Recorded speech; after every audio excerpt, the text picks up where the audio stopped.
तो ठंडो सब कुछ सहनो, राख्या उजला विचार सारा पाप झड़की। मारो मनडो साधना में कद ढलकी। जन्म मरण रो मेलो लाग्यो, बड़ सौदागर रात्यो भाग्यो। देनदारी रो हिसाब अब देनो पड़सी। मारो मनडो साधना में कद ढलकी। मैं ही मारो भाग्य विधाता, सुख रो दाता दुख रो दाता। पंद चेतना रा द्वार मारा कद खुलसी। मारो मनडो साधना में कद ढलसी। आत्म रूप रो आभास माने पल पल सोचो रोज सवेरे, पल पल सोचो रोज सवेरे। मैली आत्मारी चादर मारी कद झुलसी। मारो मनडो साधना में झलसी। धन्यवाद। ओम अरहम राजश्री भाई, बहुत ही मधुर आवाज।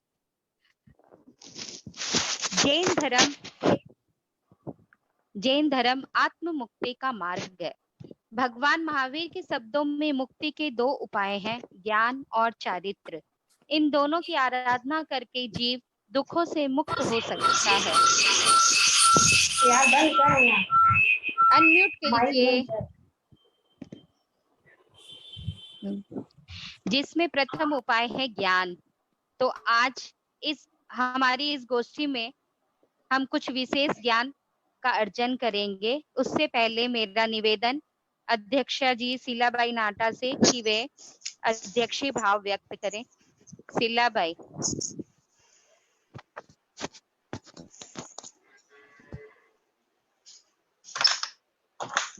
काय कौन खटखट कर रहे हो की? देख लो।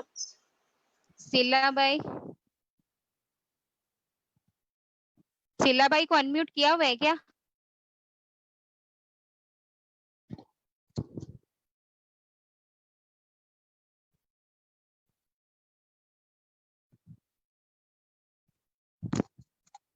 शीलाबाई को अनम्यूट कीजिए।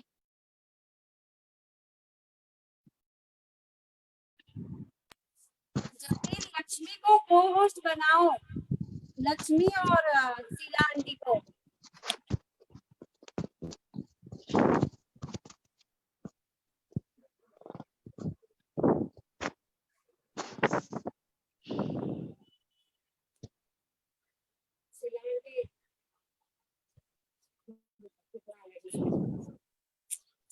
शीलाबाई को अनम्यूट कीजिए।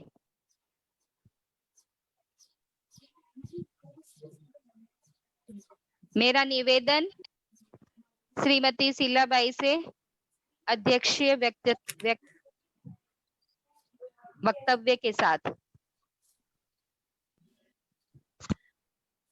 आराध्य के श्री चरणों में वंदन। परम पावन आचार्य श्री महात्मा मंत्री के श्री चरणों में भावभरा वंदन। मातृ विद्या असाधारण साध्वी प्रमुखा श्री जी के श्री चरणों में भावभरा वंदन। हावड़ा में विराजित साध्वी श्री स्वर्ण रेखा जी एवं सभी साध्वी वृंद के श्री चरणों में मतगण वंदावे। हमारे मंडल के परामर्शिका जी, संरक्षिका जी, पदाधिकारी बहनें एवं जूम के माध्यम से जुड़े हुए सभी बहनों से सादर जय जिनेंद्र।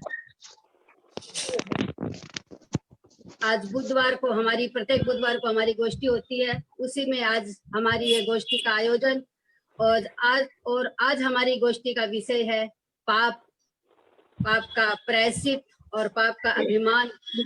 तो आज इस गोष्ठी के हमारे मुख्य वक्ता हैं हमारी उपासिका श्रीमती श्याम सुखा जी, जो हमारे मंडल में पिछले 6 साल मंत्री भी रह चुके हैं और अभी उपाध्यक्ष पद पर हैं और ये एक कुशल वक्ता भी हैं। तो आज हम इनके मुखारबिन से सुनेंगे कि छोटी छोटी बातों में कैसे पाप लगता है और कैसे न चाहते हुए भी हम पाप का अभिमान कर लेते हैं। हमें पता भी नहीं चलता है कि किस रूप में हमने दूसरों की निंदा करके, दूसरों की चुगली करके कैसे अपने पाप का अभिमान किया, कैसे पाप का बंधन किया, हमें कुछ पता भी नहीं चलता है। ये हमारे हो जाता है क्योंकि हम संसारिक प्राणी हैं। संसारिक प्राणी में व्यवहार में भी कब कैसे बंधन हो जाता है कुछ पता नहीं चलता है और फिर उसका हम प्रायश्चित भी नहीं करते हैं। तो प्रायश्चित भी हमें करना बहुत जरूरी है। तो हम कैसे उसका प्रायश्चित करें और कैसे इन छोटे छोटे पापों से हम बच सकते हैं अपने व्यवहार में।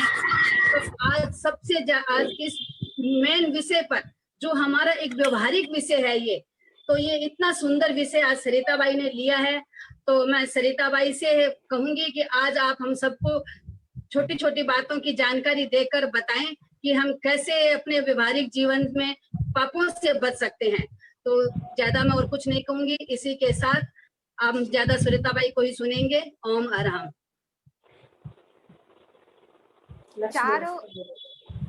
चार गति में सर्वश्रेष्ठ गति मनुष्य गति है। हम बहुत ही सौभाग्यशाली हैं कि हमने मनुष्य जन्म पाया है। यदि इस जन्म में यदि हम पुण्य पाप का अर्जन करते हैं तो इसी भाव में हम इन बंधनों को तोड़ भी सकते हैं। पाप कर्म का बंधन तो सहज ही हो जाता है, लेकिन पाप कर्म को तोड़ने के लिए कुछ विशेष तप भी करने पड़ते हैं। तो इसे पूरे विस्तार रूप से बताएंगी कि कैसे पाप क्या है, पाप का अभिमान कैसे किया का अर्जन कैसे होता है और उसका प्रायश्चित भी कैसे किया जाता है। इस सुंदर टॉपिक का विश्लेषण करने के लिए मेरा सादर आमंत्रण हमारे मंडल की उपाध्यक्ष, उपासिका, ज्ञानशाला प्रशिक्षिका और बहुत से गुणों की धनी हमारी प्रिय श्रीमती सरिता जी श्याम सुखा से निवेदन अपना वक्तव्य रखें।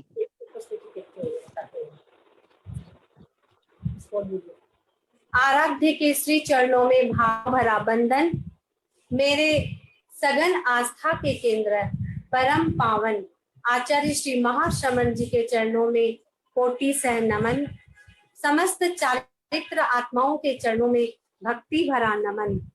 जूम और फेसबुक से जुड़े सभी श्रोतागण से सादर जय जिनेन्द्र। आज का टॉपिक पाप, पाप का अभिमान और पाप का प्रायश्चित। इस पर मैं बोलूं उससे पहले मैं 25 बोल का तीसरा बोल काय 6 पर कुछ बोलना चाहूंगी, उसको समझाना चाहूंगी। 6 जीवनी काय और 9 तत्व को समझे बिना हम अहिंसा के पथ पर नहीं चल सकते, क्योंकि साधु 6 जीवनी काय का सर्व सावध योग का त्याग रहता है साधु को। क्योंकि हमें त्याग नहीं रहता, हम इसको समझेंगे तब ही अहिंसा के पथ पर आगे बढ़ सकते हैं। साधु जब कोई मुमुक्षु साधु बनता है तो सर्वप्रथम उसे 6 जीवनी काय और 9 तत्व को समझाया जाता है। तो मेरा छोटा सा प्रकाश रहेगा, पहले 6 जीवनी काय को हम समझे। पहला है पृथ्वी काय, यानी पहाड़, पत्थर, मिट्टी आदि ये सब पृथ्वी काय में आते हैं। दूसरा है अप काय, पानी, बारिश की बूंद, ओस आदि ये सब अप काय में आते हैं। तेजस काय यानी अग्नि, उल्का, चिंगारी, यहाँ तक कि हम खाना बनाते हैं, गैस सिलेंडर के अंदर से जो हम गैस में जो लो आती है वो सब अग्नि काय के जीव है। वायु काय यानी हवा, हवा भी जीव है। 5वां है वनस्पति काय, वनस्पति काय यानी फल, सब्जी, हरियाली आदि सभी जीव है। 6ठा है त्रस काय, त्रस्काय में 5 स्थावर ऊपर के जो मैंने आपको बताई, 5 स्थावर है और एक त्रस्काय है। त्रस्काय में द्विंद्रिय से लेके पंचेंद्रिय तक के सारे जीव आते हैं। पंचेंद्रिय में त्रियंश पंचेंद्रिय, हाथी, घोड़ा, सर्प आदि, मनुष्य, नरक और देव, ये सब त्रस्काय में आते हैं। कुल मिलाकर संसार में 6 प्रकार के जीव होते हैं। 7वां कोई जीव नहीं है। सिद्ध भी जीव है, लेकिन संसार से उनको कोई लेना देना नहीं है बोल के वे इन 6 कायों में उनका नाम उल्लेख नहीं हुआ है। 6 काय में केवल और केवल जो मैंने बताया है वही है, इसके अलावा कोई जीव नहीं है। अब 5 स्थावर काय के जो जीव है वो हम उन पे आश्रित है। हमारा जीवन उनके बिना नहीं चल सकता और यदा क्यदा अज्ञानतावश त्रस्काय के जीवों की भी विराधना हो जाती है। हम गृहस्थ है, हमारे प्रतिदिन जीवन शैली में इन 6 जीवनी काय की विराधना होती ही होती है। ठीक है, इन 6 जीवनी काय की विराधना होती ही होती है। इससे हम बच नहीं सकते कोई भी हालत में। भगवान महावीर ने, किसी ने उसने से किया है अपना, भगवान महावीर ने हिंसा के 3 प्रकार बताए हैं कि 3 प्रकार से हिंसा होती है।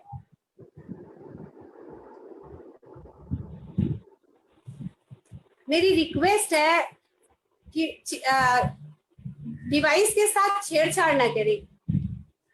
तो 3 प्रकार से हिंसा होती है भगवान महावीर ने बताया, आरंभ जा हिंसा, संकल्प जा हिंसा और विरोध जा हिंसा। ये 3 प्रकार की हिंसा है, जिसमें से 2 हिंसाएं हमारे लिए जरूरी है। जरूरी यानी हम उसमें रत है। जैसे आरंभ जा हिंसा, मैं आपको एक एक हिंसा पर प्रकाश डालूंगी, बताऊंगी।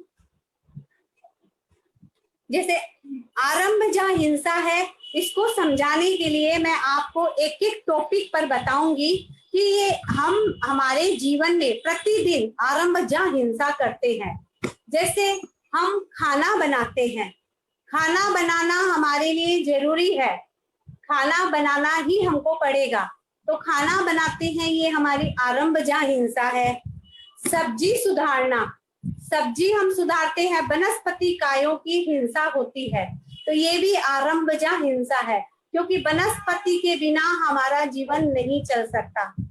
जैसे प्रतिदिन हम घर में झाड़ू पोंछा करते हैं, तो झाड़ू देते हैं, उसमें द्विंद्रिय, त्रिंद्रिय, चतुरिंद्रिय जीव भी झाड़ू के साथ आ सकते हैं। जाने अनजाने में उन जीवों की भी विराधना होती है। तो झाड़ू पोंछा करते हैं तभी भी हिंसा होती है, वो भी आरंभ जा हिंसा है। जैसे बर्तन धोते हैं, अपकाय जीव की विराधना होती है। कपड़े धोते हैं तभी भी अपकाय जीवों की विराधना होती है। घर की सफाई करते हैं तब त्रस्काय जीवों की विराधना भी होती है और दूसरे जीवों की भी विराधना होती है। तो ये जो मैंने आपको बताया, ये सारे हैं आरंभ जा हिंसा। इसमें हम अपने आप को बचा नहीं सकते। कहने को हम कह दें कि हम खाना नहीं बनाएंगे, तो क्या घर वाले हमें जीने देंगे? बिल्कुल जीने नहीं देंगे, क्योंकि हमने गृहस्थी बसाई है, तो ये सारे काम हमें करने होंगे, इससे हम पीछे नहीं हट सकते। तो भगवान ने बताया ये सब आरंभ जा है। आरंभ जा हिंसा हम करते हैं क्योंकि हमें हमारा जीवन चलाना होता है। अब दूसरी है विरोध जा हिंसा, यानी हमारे विरोध में कोई अगर खड़ा हो गया, हमारे परिवार के विरोध में कोई यदि खड़ा हो गया, हम उसे अपने आप को उससे बचाने के लिए हम विरोध जा हिंसा का, जो हमारे सामने आके खड़ा हो गया उसका हम विरोध करते हैं, वो हो गई विरोध जा हिंसा। जैसे कि कोई जानवर है, हम पर आक्रमण कर रहा है, जानवर आक्रमण कर रहा है, और तब हम अपने आप को बचाते हैं उससे। अपने आप को अगर हम नहीं बचाएंगे तो वो हमें मार देगा। यहाँ हमें अपने आप को बचाना होगा। तो ये हो गई विरोध जा हिंसा। हमारे घर में द्विंद्रिय, त्रिइंद्रिय, चतुरिंद्रिय जीवों की उत्पत्ति हो जाती है हमारी असावधानी बस। कीड़ी मकोड़े, तिलचट्टे आदि अनेक तरह के जीव उत्पन्न हो जाते हैं। तो उन जीवों को बचाने के लिए हम दवाई छिड़कते हैं, घर में पेस्टिसाइड करवाते हैं। तो ये भी है आरंभ विरोध जा हिंसा, क्योंकि ये भी हमें कराना होगा। यदि हम नहीं कराएंगे तो घर में जीव बहुत हो जाएंगे। तो ये दोनों जो हिंसाएं हैं कुल मिलाकर अपने आप को बचाना विरोध जा हिंसा है। तो भगवान ने आरंभ जा हिंसा, विरोध जा हिंसा दो तरह की बताई। अब तीसरी है संकल्प जा हिंसा। ये सबसे ज्यादा खतरनाक है कह दूं तो।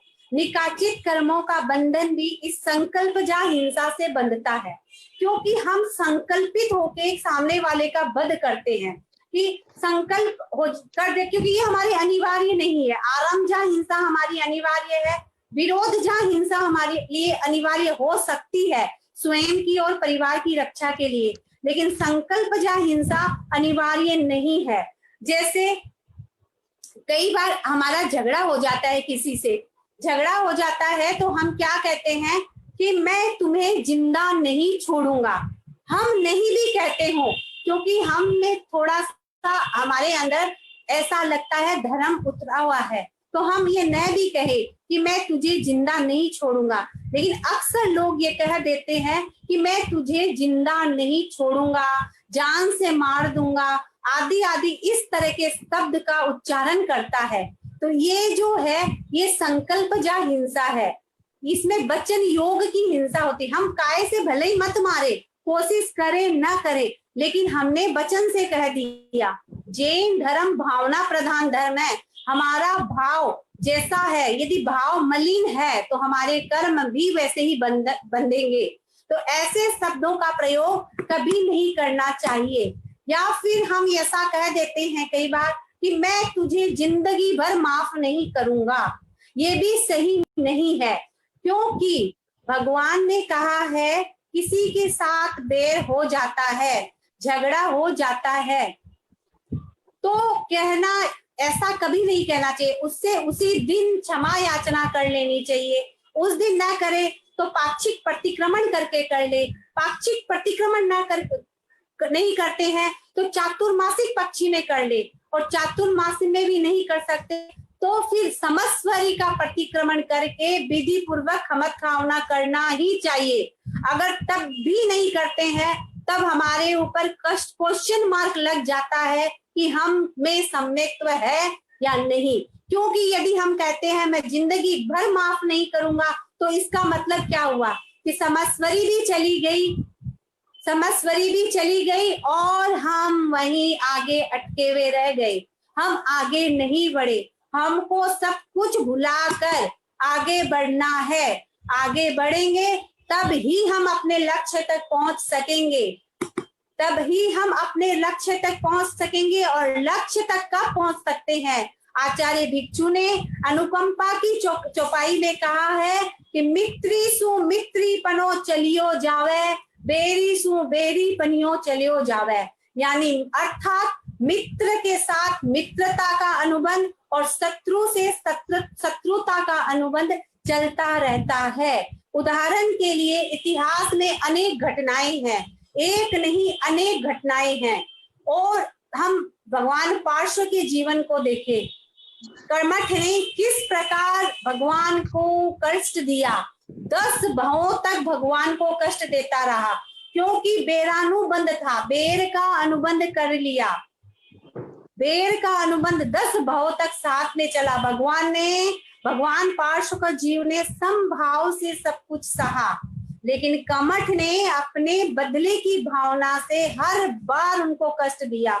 तो ये है बेरानुबंध। इस तरह से बंधुओं बेर का अनुबंध चलता है। हमें किसी से बैर की भावना नहीं रखनी। अगर आ भी जाए तत्काल खमत खावना कर लो। इसी तरह से रागानुबंध है। भगवान अरिष्ट नेमि राज्यमती की घटना क्या, उनके पूर्व जीवन को हम सुनते हैं और देखते हैं। देखते तो क्या है, अभी हम केवल सुनते ही हैं कि रागानुबंध उनका किस तरह से भव भव में चला। तो कहने का तात्पर्य यह है कि हमें न तो बेरानुबंध बेर का भाव रखना चाहिए, न रागानुबंध राग का भाव रखना चाहिए। बेर तो फिर भी दिख जाता है, सामने है कि भाई फलाना से मेरी दुश्मनी हुई, लड़ाई झगड़ा हुआ और मैंने बोलना बंद कर दिया। पर राग का अनुबंध ऐसा है कि वो नहीं दिखता। ये क्या आ गया इसमें बिना का। राग का अनुबंध हमें नहीं दिखता। ये एक स्लो पॉइजन है। जैसे स्लो पॉइजन शरीर को धीरे धीरे खत्म करता है, ठीक वैसे ही ये राग का अनुबंध हमारे मोक्ष की साधना में बहुत बड़ा बाधक है। ये हमें आगे बढ़ने नहीं देता, दिखता नहीं है राग का अनुबंध। बेर का अनुबंध दिख जाता है, राग का अनुबंध दिखता नहीं है, और ये हमें स्लो पॉइजन की तरह मारते रहता है, यानी मोक्ष की ओर आगे बढ़ने नहीं देता। हमें इन दोनों अनुबंधों से पीछे हटना है, राग के अनुबंध से भी और बेर के अनुबंध से भी। तो मैंने आपको 3 भगवान महावीर ने जो बताया, आरंभ जा, विरोध जा और संकल्प जा हिंसा, तीनों पे बताया। अब आज का मुख्य टॉपिक हमारा जो है उस पे हम प्रकाश डालेंगे, क्योंकि इन तीनों टॉपिक को बताए बिना हम आगे बढ़ नहीं सकते। वो टॉपिक है पाप, पाप का अभिमान और पाप का प्रायश्चित। क्योंकि मैंने आपको बताया था 6 जीवनी काय की विराधना के बिना हमारा जीवन नहीं चल सकता।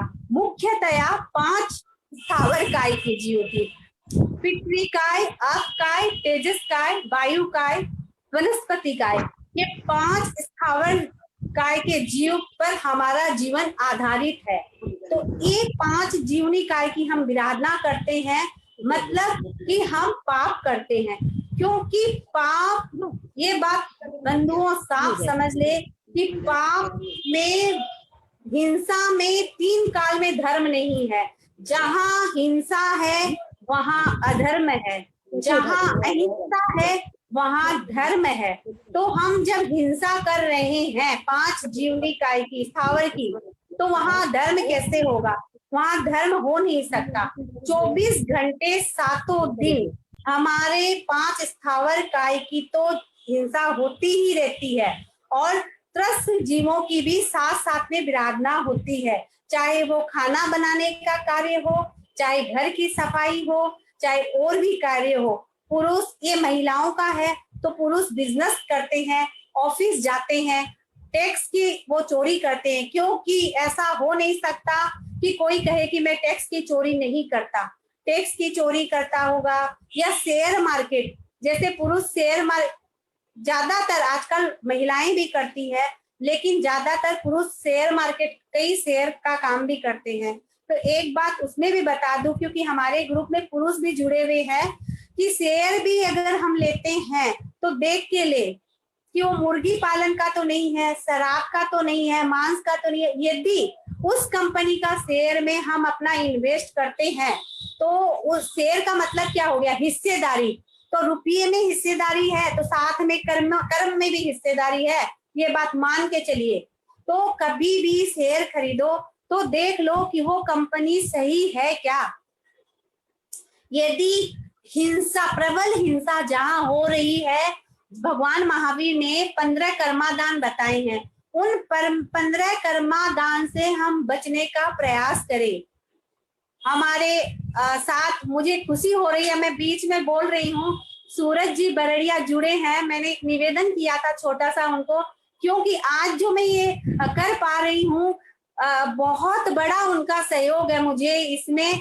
जूम पर पूरा संचालन मैंने सूरज भाई बरड़िया से सीखा है, और मैंने रिक्वेस्ट किया था कि आज पहली बार मैं क्लास, हमारी गोष्ठी अटेंड करूंगी इसके माध्यम से, तो आप प्लीज जुड़िएगा। और मुझे खुशी हो रही है कि आप जुड़े हैं, तो आपके लिए बहुत बहुत ओम अरम साधुवाद। तो मैं शेयर मार्केट की बात बता रही थी कि जब भी शेयर खरीदे तो ये देख ले कि पैसे की हिस्सेदारी के साथ साथ महाकर्मों का बंधन तो नहीं हो रहा है, इस बात का ध्यान रखें। तो इस तरह मैंने बताया, और ये बताया संकल्प जहाँ हिंसा और विरोध जहाँ हिंसा, ये दोनों पाप है, लेकिन मजबूरी है हमारी। आरंभ जहाँ हिंसा और विरोध जहाँ हिंसा हमें करना पड़ता है, तो हम कर रहे हैं, क्योंकि हम गृहस्थ है, साधु नहीं है। साधु के 3 कर्म 3 योग से त्याग रहता है। क्योंकि हमने गृहस्थी बसाई है, तो हम उस ओर जा नहीं सकते, तो हमें ये सब करना होता है। करने की मनाही नहीं है। भगवान ने कहा है कि छद्मस्त से गलती होती है, हम छद्मस्त है, और चूंकि गृहस्थ भी है तो हमसे पाप भी होता है, लेकिन उसका अहंकार बिल्कुल ना करें। अब कहने को हम सब कह देते हैं कि हमें अहंकार बिल्कुल भी नहीं है, लेकिन ये बहुत बड़ी गलती में हम जी रहे हैं। हमारे अंदर अहंकार कूट कूट के भरा हुआ है। मैंने अच्छा काम किया, मेरी यदि कोई तारीफ ना करे तो मैं क्या कहती हूँ कि भाई करके कोई फायदा ही नहीं है, मेरी वहां पे इज्जत ही नहीं है, कोई अप्रिसिएट ही नहीं करता मुझे। पाप के कार्यों की बात बता रही हूँ मैं, कि पाप का काम कर रहे हैं और हम साथ में अहंकार भी कर रहे हैं कि मैंने किया, मैंने इतना अच्छा काम किया, मैंने इतना अच्छा खाना बनाया, मेरे जैसा खाना तो कोई बना ही नहीं सकता, मैंने इतनी आइटम खाने में बनाई, एक से बढ़कर एक अच्छी आइटम बनाई।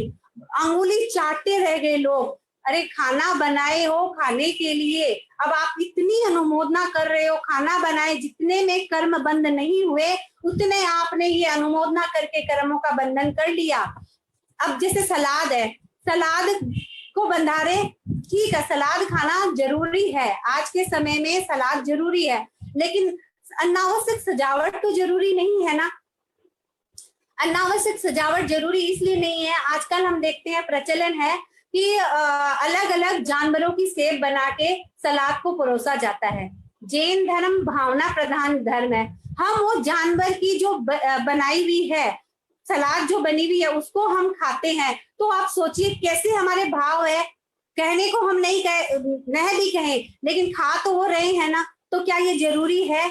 नहीं। लेकिन अभिमान अहंकार कि मेरा इतना सुंदर मैंने सलाद को परोसा है, तारीफ नहीं होगी तो फिर मजा ही नहीं है, मुझे तो तारीफ चाहिए। अब बहनों की आदत है, चिप्स बनाती है, अचार बनाती है, सॉस बनाती है, तो कोई पूछे या नहीं पूछे, मेरे हाथ से चिप्स तो इतने अच्छे बनते हैं। अरे जमी कन अनंत काय के जीव है आलू, उसको बनाते हैं, अब काय और त्रस काय के जीवों की भी विराधना होती है, फिर उसकी हम अनुमोदना कर रहे हैं कि कितना सुंदर मैंने चिप्स बनाया, और तो और कह देती है अच्छा मेरे हाथ से चिप्स बनता, थोड़ा सा मैं तुम्हें भी दे दूंगी। अब मांगे नहीं मांगे, बिना मतलब की पंचायती क्यों करें हम? ये कर्मों का खेल है, इसको समझो। कर्म हिंसा में बिना मतलब की पंचायती न मारे। कोई पूछे तो कह दे गृहस्थ है, खाना बनाना सब जरूरी है। अचार मेरे हाथ से बहुत अच्छा अचार बनता है, पूरे वर्ष भर तक वो चल जाता है, अचार खराब नहीं होता। अरे भाई कोई आपको पूछा थोड़ी है, क्यों आप बोल रहे हो? इसी तरह से सॉस और भी जो घर की आइटम हम स्टोरेज करके रखते हैं, तो क्या जरूरी है उसकी अनुमोदना करना? क्योंकि हमको समय समय पर सीजनेबल जो भी वस्तु आती है उसको स्टोरेज करना जरूरी होता है, लेकिन उसकी अनुमोदना तो जरूरी नहीं है ना। अगर अनुमोदना नहीं करेंगे तो मेरा अभिमान कैसे पुष्ट होगा, अहंकार कैसे पुष्ट होगा, लोगों की नजर में प्रभावना कैसी होगी? ये है अहंकार। इस तरह से कहता है मेरा घर परिवार, लोगों को अपने परिवार, मेरा परिवार इतना अच्छा परिवार है, मेरे परिवार में इतनी एकता है, अच्छी बात है, एकता है, बतानी भी चाहिए, लेकिन उस परिवार में जिसे ये मेरा जो पन आता है ना वो सही नहीं है। मेरा घर, मेरी गाड़ी, मेरा बंगला, ये मेरा मेरा मेरा, ये मेरा क्या है? ये मेरा अहंकार नहीं तो और क्या है? ये क्यों हम करें? घर आज बनाए हैं, बहुत सुंदर बनाए हैं, मेरे घर गाड़ी है तो मेरे आपके काम, जिसके घर में गाड़ी है उसके काम आएगी, पर हम उसकी अनुमोदना करते हैं कि मेरे घर में ये है, मुझे ये मेरे बहुत सुंदर है, अलग हट के है, मेरे पास फरारी है, मेरे पास सबसे बड़ी अच्छी गाड़ी है, लेकिन गाड़ी का काम क्या है? चलना। गाड़ी में अगर पेट्रोल नहीं है, चाहे कितनी भी महंगी गाड़ी हो, वो चलेगी नहीं। चाहे नैनो है, सबसे सस्ती गाड़ी होगी शायद, उसमें पेट्रोल है, वो फरारी से आगे दौड़ेगी। तो इस बात का ध्यान रखो कि इसमें अहंकार की भावना मत लाओ, यहाँ पे अभिमान मत करो। हम दो ही बात में रह जाते हैं, या तो अपनी बड़ाई या किसी की बुराई। खुद की बड़ाई में हम कहीं कमी नहीं छोड़ते और दूसरी की बुराई हमें मौका मिलना चाहिए कि हम उसकी शादी में गए थे, क्या थर्ड क्लास खाना बना, कितनी अच्छी व्यवस्था भी हो जाएगी, कहीं कमी रह गई उसको हम देखेंगे कि कुछ अच्छा नहीं, कोई भी खाना ढंग से नहीं बनाया, सजावट अच्छी नहीं, फलाना फलाना फलाना। क्यों जरूरी है, क्यों हम उसकी बुराई करें, क्यों हम क्रिटिसाइज करें? खुद की बड़ाई, दूसरी की बुराई, ये दोनों जो ई है ना, बड़ाई और बुराई, इस ई को हटा दीजिए अपने जीवन से, तो हम आगे बढ़ेंगे। तो हमारा जो लक्ष्य है, आज हम, मुझे नहीं पता कितने जन जुड़े हैं, क्यों मैं बता रही हूँ, मैसेज इतने दिन से मैं भेज रही हूँ। किसी के मन में, जिसके मन में तड़प आई कि मुझे समझना है, सुनना है, तो तभी तो आप जुड़े हैं ना इस ग्रुप से, क्योंकि मन में हमारे उत्कंठा है कि हम पाप करते हैं, तो फिर पाप का अभिमान कैसे करते हैं और प्रायश्चित कैसे करें कि हम पाप के बंधन से बच जाएं। इसका मतलब हमें आगे जाने की ललक है, आगे जाने की उत्कंठा है, आगे यानी मोक्ष मार्ग की ओर। तो मोक्ष का द्वार नहीं अभी बंद है, लेकिन मार्ग बंद नहीं है, अब मार्ग की ओर हमारे चरण प्रशस्त कर सकते हैं। तो हम आगे बढ़े, दूसरों की बुराई को छोड़े, अपनी बढ़ाई को छोड़े और आगे बढ़ेंगे, तभी हम आगे बढ़ सकते हैं। लेकिन नहीं बढ़ सकते ना, क्योंकि मैंने इतना अच्छा घर बनाया, उसमें मैंने मकराना का मार्बल मंगाया, इंटीरियर वर्ल्ड का सबसे बेस्ट इंटीरियर बुलाया, और मैंने ये जो नल है जगवार की, ग्रोहे कंपनी की, एक से बढ़कर एक नलें लगाई, इंपोर्टेड सामान मंगाया। अब मैं लोगों को नहीं बुलाऊंगा, लोगों को नहीं दिखाऊंगा, तो मेरा अभिमान कैसे पुष्ट होगा? अरबों करोड़ों रुपया मैंने खर्चा किया है, लोग आएंगे, लेकिन आप ये सोचो कि ये घर आज आपने बहुत उत्कृष्ट मनोभाव से बनाया है, कल ये घर 10 साल बाद, 20 साल बाद, 25 साल बाद क्या होगा? पुराना हो गया, फिर हम रेनोवेशन करवाएंगे। एक दिन वो घर के लिए हमने अपने अहंकार को पुष्ट किया, अभिमान को पुष्ट किया, और आज वही घर हमें खराब लगने लग गया, क्योंकि ये सब पुद्गल का खेल है। पुद्गल यानी गलना जिसका स्वभाव है, तो आज ये अच्छा है, कल वो बुरा हो जाएगा। ये चीज समझ ले, ये चीज जीवन में उतार ले कि आज अच्छा है, कल बुरा हो जाएगा।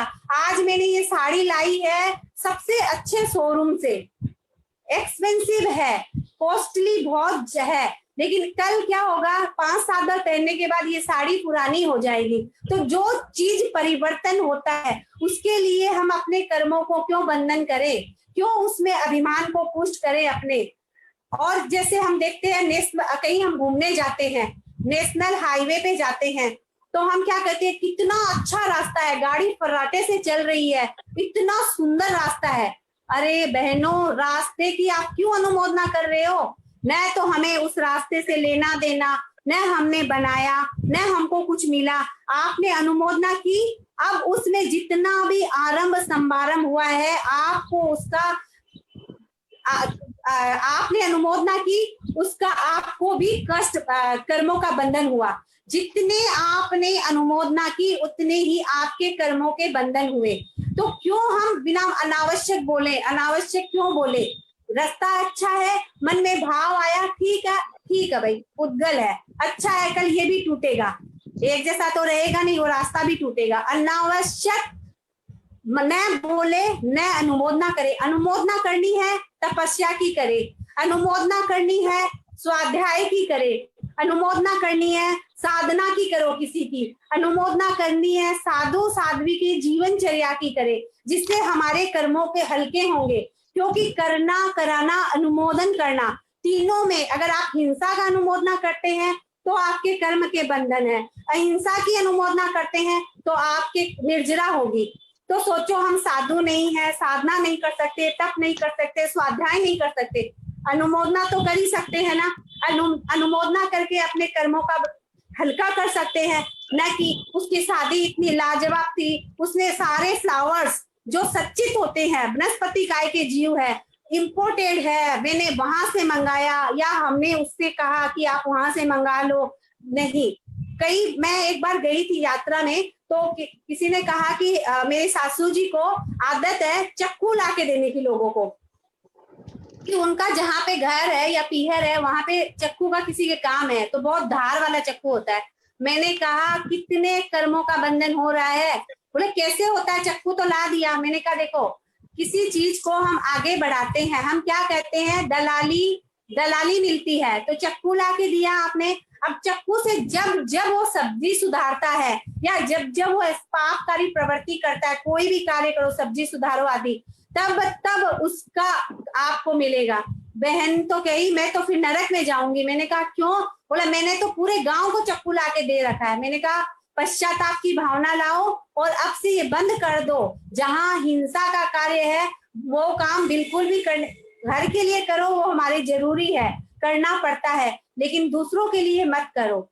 हम हलुकर्मी है कि हमें इतना अच्छा धर्म शासन मिला, जैन कुल मिला, साथ में धर्म श्रवण के लिए उत्कंठा मिली, इच्छा मिली, तो ये रखे मन में कि हम धर्म का श्रवण करें, अनावश्यक पाप से बचे। राजा श्रेणी की घटना सबको पता है, फिर भी मैं आज उल्लेख करना चाहूंगी कि राजा श्रेणी शिकार खेलने गए जब उनको एक गर्भवती हिरन दिखी। गर्भवती हिरन को उसने तीर से मारना चाहा, हिरन पेड़ के पीछे छुप गई। राजा ने तीर मारा, पेड़ को बींधते हुए, हिरनी को चीरते हुए आगे निकल गया, हिरनी मर गई। अब राजा श्रेणी आगे आता है और खुशी मनाता है, वाह एक तीर से 3 निशाने, एक तीर से मैंने 3 निशाना किया, पेड़ को बींधा, हिरनी मरी, उसका बच्चा मरा, और इतनी खुशी मनाता है। आपको पता है उस समय उसका आयुष्य का बंद होता है और नरक आयुष्य का बंद होता है। ये सत्य घटना है, बनावटी बात नहीं है, भगवान महावीर के समय की बात है। तो देखो आप, अहंकार किया, एक तो हिंसा की उसने, फिर अहंकार किया और फिर नरक का आयुष्य हुआ। इसी तरह से भगवान महावीर का जीव मरीचि के भाव में उसने क्या किया, अपने कुल का अहंकार किया। अहो कुलम, अहो कुलम, अहो कुलम, आहा मेरा कुल कितना अच्छा है, मेरे दादा प्रथम तीर्थंकर भगवान ऋषभ का वो पौत्र था, मेरे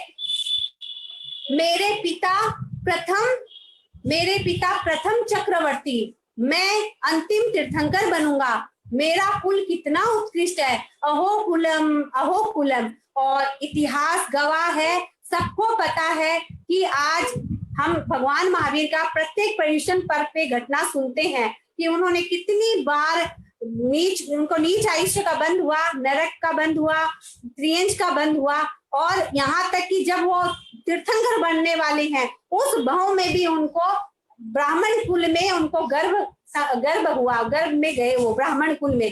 तो इसी तरह पाप का मैंने अभिमान का बताया। अब ध्यान से सुने, सबसे जो कि हमारे काम का है, पाप का प्रायश्चित। पाप के प्रायश्चित करके हम कैसे अपने आप को हल्का रख सकते हैं। तो पाप का प्रायश्चित है कि 2 वर्ड को याद रख ले, सब समय ये दिमाग में सेट कर ले। नमस्कार महामंत्र की माला तो सुबह फेरते हैं, लेकिन मैं जो ये शब्द बता रही हूँ ये आप 24 घंटा 7 दिन फेरते रहे।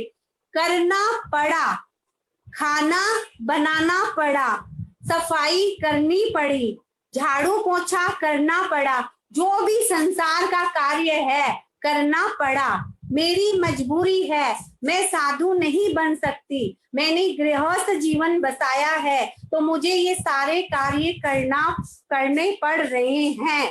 अपने आप को कोसो कि मैं ये कर रही हूँ, मन में सब्जी सुधारो, तो उनसे खमत खावना मांगता हो कि सब्जी जो भी वनस्पति के जीव है मैं खमत खावना करती हूँ, मेरी मजबूरी है कि मुझे सुधारना पड़ता है।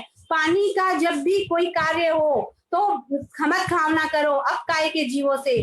रात को सोते समय 84 लाख जीव योनि से खमत खावना करो। ये जो करना पड़ा है ना, आजकल के बच्चों के मुंह में आपको सुनने को मिलेगा। कब? जब बच्चे को कहते हैं भाई नमस्कार महामंत्र की माला फेरते हो क्या? फेरना पड़ता है। महाराज के जाते हो क्या? जाना पड़ता है। क्यों? क्योंकि मम्मी फोर्स करती है। तो वहां धर्म के मामले में करना पड़ता है, जाना पड़ता है, नहीं कहना है। कहना है हमको हिंसा के कार्य में, और हम कहते हैं उल्टा। महाराज जैसे साउथ हावड़ा में इतने पास में विराज रहे हैं, मुझे नहीं पता कितने लोग जाते हैं। अभी तो बहुत अच्छा बहाना है, कोरोना काल है, घर से निकलना नहीं है। क्यों जेंट्स घर से बाहर नहीं जाते हैं? बिजनेस नहीं करते हैं वो। हम अपनी जरूरी कार्य के लिए घर से बाहर नहीं जाते हैं, सब्जी आदि सामान लेने, ग्रोसरी का सामान लेने नहीं जाते हैं। फिर क्यों महाराज के जब जाने के लिए हम क्यों समझौता करते हैं कि कोरोना है? वहां पे अपना अहोभाव मानो। धर्म जहां है वहां अहोभाव मानो कि मेरा अहोभाव है। साउथ हावड़ा में इतने निकट महाराज है, हमारी दूर बहनें हैं जो साउथ कोलकाता में है और जो दूसरी जगह बहनें हैं, वो बोलती है मजबूरी है, सुबह क्योंकि 6 से 7 का टाइम है, हम आ नहीं सकते, ड्राइवर नहीं है, घर की सुविधा नहीं है। हमारे पास तो इतनी सुविधा है, इतने पास में महाराज है, लेकिन कितने ही लोग जाते हैं। तब हम कहते हैं कि भाई जाना पड़ता है या मजबूरी है, हम नहीं जा पाते। तो यहाँ पे आपको कहना चाहिए कि मुझे जाना ही है। अपनी उत्कृष्ट इच्छा रखे, उत्कंठा रखे, और घर के कार्यों में ये भाव रखे कि नहीं मुझे ऐसा नहीं करना। एक कुछ ही देर में मैं संपन्न करूंगी, क्योंकि 1 घंटे का लगभग हमारा समय है। तो ये बात ध्यान से सुनिए कि कर्ण भर सुख के लिए मन भर पाप करते हैं और टन भर कर्मों का बंधन करते हैं।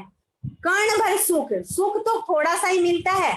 कर्ण भर सुख के लिए मन भर पाप करते हैं और टन भर कर्मों का बंधन करते हैं। तो यहाँ पे हमको क्या करना है?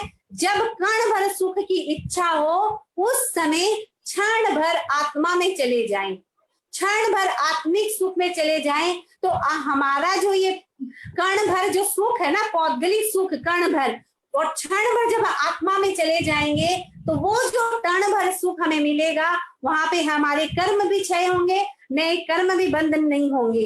तो एक छोटी सी कहानी बताकर मैं अपनी बात को यही संपन्न करूंगी, क्योंकि राजा श्रेणी की बात बताई है कि उसने नरक आयुष्य का बंद किया है। तो ये कहानी बताऊंगी, तब जाके ये बात पूरी होगी। एक ब्राह्मण का पुत्र था दृढ़ प्रहारी।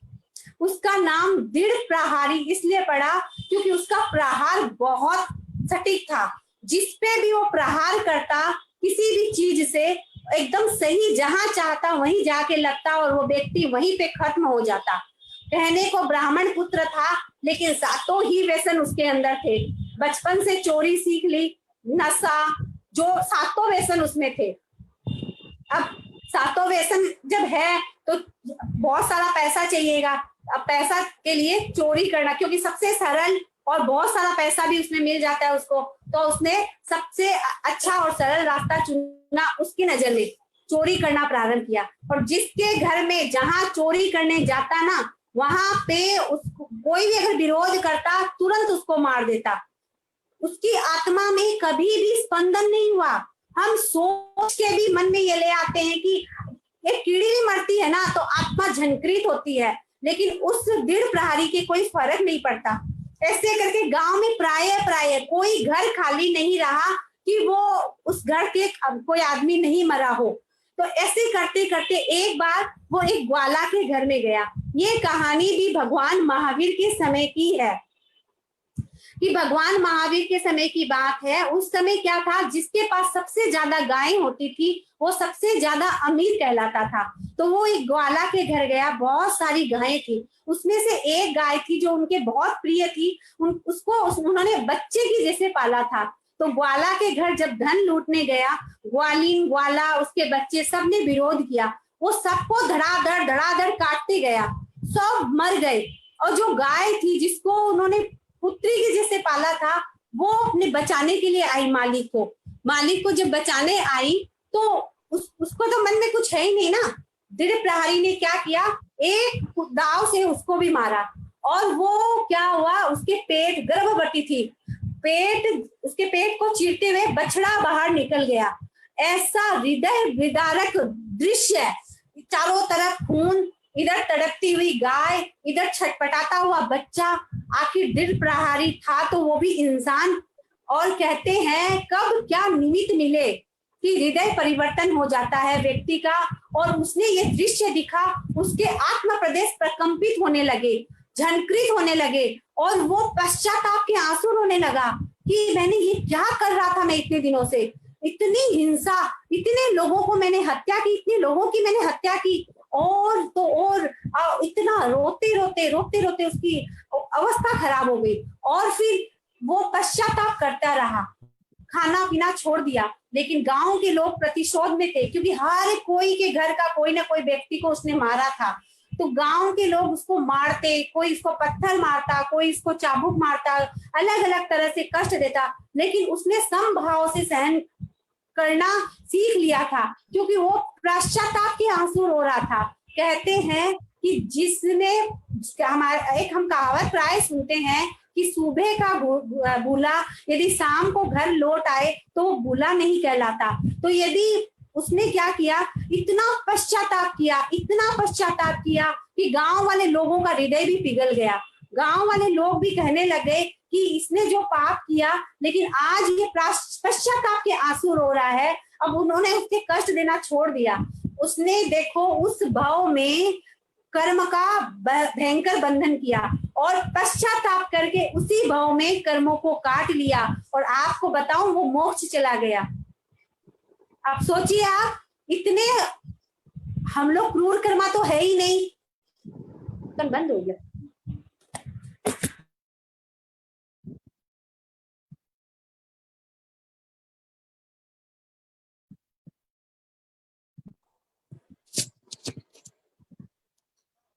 हाँ, थोड़ी सी नेटवर्क प्रॉब्लम हो गई थी शायद। नहीं, ठीक है, आप बोलिए। तो गिर प्रहारी ने अपने उसी भाव में इतने कर्मों का बंधन किया और उसी भाव में कर्म को निर्जरित करके मोक्ष चला गया। तो अब मैं यही कहना चाहूंगी कि हम दो कहानी सुने। राजा श्रेणी की पाप के अभिमान में उसने नरक आयुष्य का बंध किया, और दृढ़ प्रहारी का कि जिसने इतने क्रूर कर्म किए लेकिन पश्चाताप करते करते मोक्ष चला गया। तो हम तो इतने क्रूर कर्म कर ही नहीं रहे हैं, इसीलिए कहते हैं कि मोक्ष गति तारे भी और मारे भी। दृढ़ प्रहरी ने तार लिया और राजा श्रेणिक ने मार लिया, यानी नरक में चले गया। तो हमें जब भी कोई कार्य हम करें हिंसा का, तो हमें ऐसा लगना चाहिए, ऐसा होना चाहिए, मन में ऐसे भाव आने चाहिए कि मुझे ऐसा करना पड़ रहा है, न कि अभिमान का भाव आए कि मेरे जैसा कोई नहीं कर रहा है। आज के बाद मुझे ये विश्वास है कि अगर जितने जन भी सुन रहे हैं, कितने 89 लगभग है, जितने भी लोग हैं, उसमें से यदि एक व्यक्ति का भी हृदय परिवर्तन हो गया, तो मैं ये मानूंगी कि आज का ये जो हमारी गोष्ठी में ये जो टॉपिक रखे हैं, ये बहुत बहुत उपयोगी रहेगा। और न भी हो तो मन में सबने ये भाव रखे कि मुझे ये करना पड़ रहा है, मैं कर रही हूँ, और अनुमोदना करनी है धर्म के क्षेत्र में, और अनुमोदना से वंचित रहना है हिंसा के क्षेत्र में। तो इन सभी को अपने जीवन में लाते रहे और अपने जीवन में अपनाते रहे। तो मैं अब अंत में यही कहना चाहूंगी कि साउथ हावड़ा महिला मंडल की अध्यक्षा श्रीमती शीला जी ने मुझे बहुत बड़ा एक कहा कि गोष्ठी प्रारंभ कर रहे हैं, तो सरिता सबसे पहले तुम ही इस गोष्ठी को प्रारंभ करो। उन्होंने बहुत बड़ा विश्वास रखकर मेरे ऊपर ये आज का कार्यक्रम मुझे दिया था, तो मैं उनको धन्यवाद करती हूँ, पूरी टीम को धन्यवाद करती हूँ। हमारे साथ सूरज भाई बरड़िया भी जुड़ी हुई है, मैं उनका भी धन्यवाद करूंगी। सूरज जी औसतवाल, जो कि सूरज दीदी के टीम से ही है, आउट ऑफ इंडिया में रहती है, तो मैंने उनसे भी रिक्वेस्ट की थी, वो भी जुड़ी हुई है। और भी बहुत बहनें जुड़ी हुई है। मैंने क्योंकि मैं बोल रही हूँ तो मैंने नाम देखा नहीं, बाकी एक ये घाना से प्रीति गुनेचा घाना से है, वो भी जुड़ी है। ये भी बहुत बड़ी बात है कि मुझे खुशी हो रही है कि हमारे साउथ हावड़ा के अलावा कोलकाता से बाहर से और आउट ऑफ इंडिया से भी चाहे 2 ही 3 ही सदस्य जुड़े हुए हो, तो मैं सभी का आभार ज्ञापन करती हूँ, सभी को धन्यवाद देती हूँ। इन्हीं भावना के साथ ओम अरहम। और अगर सूरज भाई जुड़ी हुई है, अभी भी है, तो मेरी रिक्वेस्ट है कि आप हाँ है, सूरज दीदी है, तो सूरज दीदी को अनम्यूट कर दीजिए। और मैं कहूंगी कि आपके द्वारा सीखा हुआ मैंने छोटा सा, ऐसे तो साउथ अफ्रीका में हमारी आंटी जी लोग है, हमारी बहनें हमेशा अप्रिशिएट करती रहती हैं, लेकिन जून में मुझे आपने ही सिखाया है, तो मैं आपसे कहूंगी आज आप आई भी हैं, तो आप हमारा हौसला बढ़ाइए, हमें और मोटिवेट कीजिए कि हम और आगे बढ़ेंगे। मेरा निवेदन, सादर निवेदन सूरज आंटी जी से कि वे अपने प्रेरणादायी वक्तव्य हमें दे, क्योंकि आप हो और हम आपको न सुने तो लगेगा कुछ रह गया है, अधूरा रह गया है।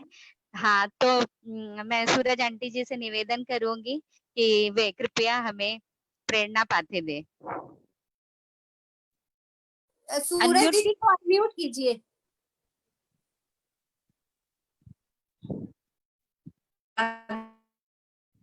दक्षिण हावड़ा के सम्मानित सदस्य, सम्मानित अध्यक्ष श्रीमती शीला जी नाहटा, मंत्री लक्ष्मी जी गिड़िया और सभी हमारी उपस्थित, हमारी इस तत्व ज्ञान की और इस बहुत महत्वपूर्ण संगोष्ठी में उपस्थित हमारी सभी ज्ञानार्थी बहनों, सर्वप्रथम तो हम सौभाग्यशाली हैं कि कोलकाता को चातुर्मास मिला है 7वीं स्वर्ण रेखा जी का, और जिनके सानिध्य में आज कोरोना काल में भी गुरुदेव की कृपा से नित्य नए कार्यक्रम आयोजित हो रहे हैं। आज हमने सुना पाप और पाप से प्रायश्चित, यानी एक नया विषय सुना, और उस विषय के अंदर में सरिता जी ने बहुत ही सुंदर तरीके से और प्रभावी तरीके से हृदय को हिलाने वाले तरीके से एक प्रस्तुति दी है। वास्तव में मैं तो चमत्कृत हो गई कि कई बार कहते हैं कि चेले के गुरु सुलेमान तो चेला पहलवान, वो चीज हो गई कि इतनी सुंदर प्रस्तुति दी। कई चीजें तो हमें भी नहीं मालूम थी और मालूम होती है लेकिन व्यवहार में नहीं ला पाते हैं, तो लेकिन आज ऐसा लगा कि इन बातों को भी हमें व्यवहार में लाना चाहिए। और बहनों, ज्ञान का कहीं अंत नहीं होता। इन्होंने एक बात बहुत अच्छी कही कि कण भर के लिए मण भर और मण भर के लिए तन भर पाप करते हैं, तो क्षण भर सोच ले अपनी पुण्य, अपनी कर्म निर्जरा के लिए। तो मुझे तो ऐसा लगा कि जहां भी ज्ञान आराधना की बात होती है, उसमें अगर 2 बिंदु भी हमारे जीवन के लिए सहयोगी बन जाते हैं या हम जीवन में उतार लेते हैं, तो वास्तव में वो कण भर हमारे लिए तो क्षण भर और मण भर बन जाता है। इसलिए मैं सरिता जी को बहुत बहुत शुभकामनाएं देती हूँ। और इतनी सुंदर विवेचना, रियल में मैं मतलब कोई औपचारिकता नहीं निभा रही हूँ, मन से कई विषय इतने अच्छे लगे कि मैं भी उनको अब जीवन में उतारने की कोशिश करूंगी, क्योंकि अनुमोदना का और अनुमोदना का, अनुश्रोता का कोई अंत नहीं होता, और ज्ञान को जानने का भी कोई अंत नहीं होता, और उसको अपने जीवन के अंदर उतारने के लिए भी कोई समय नहीं होता। तो बहुत सारी चीजें जैसे आपने बताई कि सब्जियां बनाकर मन में भावना रहती है कि हमको और कोई अच्छा कहे, कम से कम ये भावना हम इसको कम कर सके। यानी हम घर के अंदर कोई काम करते हैं, उसमें मन में रहता है घर इतना सुंदर बनाया है, कभी सोचा भी नहीं था इन सब छोटी छोटी हिंसाओं के माध्यम से, सोच जानते जरूर थे लेकिन कभी जिंदगी में अपनाने की कोशिश नहीं की थी। और इतनी सुंदर कहानियों के विवेचन से और शब्दों के सामर्थ्य के साथ में जो सटीक विवेचन किया, वो हम सब के लिए मतलब उपयोगी बने। और सभी बहनों से निवेदन कि इन उपयोगी बातों का कोई एक बिंदु आज के दिन अपने जीवन में उतारें, तो नवरात्रा का जो ऊर्जामय समय है वो हमारी जीवन में ऊर्जा बिखेरेगा। इन्हीं सब मंगल भावनाओं के साथ में यहाँ पर उपस्थित सभी ज्ञानार्थी बहनों को और विशेष तौर से सरिता जी शामसुका को हार्दिक साधुवाद देती हूँ। थैंक यू सूरज दीदी। और मैं और बताऊं, अब ऐसा होता है कि आपकी अनुमोदना मैं आपकी नहीं कर रही हूँ, आपके ज्ञान की अनुमोदना और आपके काम की अनुमोदना कर रही हूँ, क्योंकि आपने जो अभी कल्याण मंदिर का एक